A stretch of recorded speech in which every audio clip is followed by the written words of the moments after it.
So let's talk about the Korean wave, or Hallyu. I mean, it's gone way beyond just being a regional trend, right? It's now this full-blown global phenomenon. And honestly, it feels like it's bigger than ever. A cultural force that's basically reshaping entertainment as we know it. And you don't have to look hard to see the proof. It's everywhere. From the top of the music charts to what's trending on every single streaming service you open, K-pop and K-dramas aren't just part of the global conversation anymore. In a lot of ways, they're actually leading it.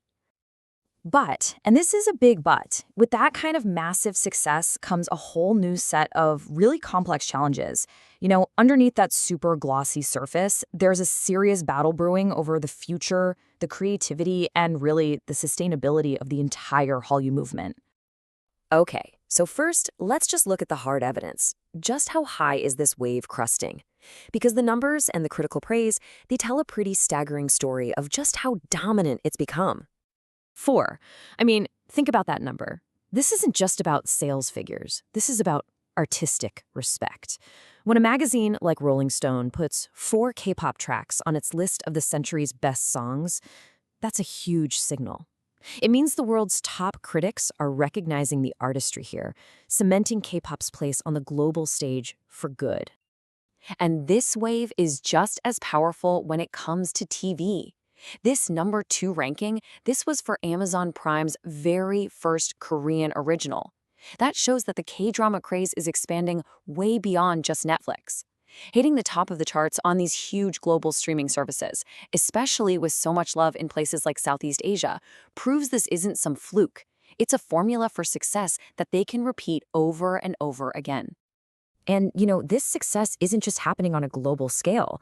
Back home in Korea, the foundation is absolutely rock solid. For a brand new TV show to launch with over 7% of the viewership, that's a huge deal. It tells us that the domestic audience is still incredibly hooked, and that provides this powerful launchpad that really fuels the international journey for these shows. So the big question is, how? How does this keep happening? To get that, we really need to peek under the hood of the Hallyu machine itself. What's the engine that's driving this relentless wave of incredible content and new stars? Just look at this timeline. It gives you a sense of just how relentless the K-pop industry is. It's like a non-stop relay race of new music. This autumn, you had major comebacks from huge girl groups like LE SSERAFIM and NMix, and these are all from the Big Four, the few powerhouse companies that really dominate the scene. There's no off-season. The market is just designed for constant activity and super fierce competition. And all that competition creates this really clear hierarchy of who's got the most influence. If you look at the brand power data for October, you see IVE sitting at number 1, with global titans like Blackpink and Twice right behind them.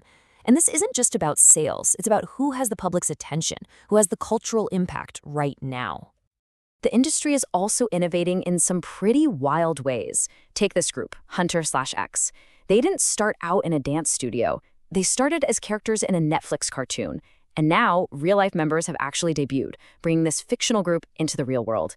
It's a super bold strategy, blurring the lines of media and building a whole fan base before they've even performed a single song live.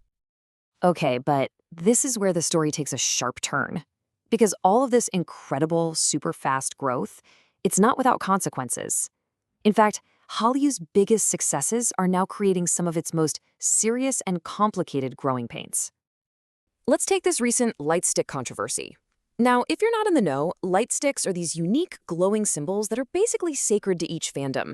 But as you can see, the designs for 2 different groups here ended up looking incredibly similar. And this wasn't just some fan argument online, it blew up into a full-on legal dispute. This pits fandoms against each other and raises some pretty serious questions about creativity in the whole merchandise industry.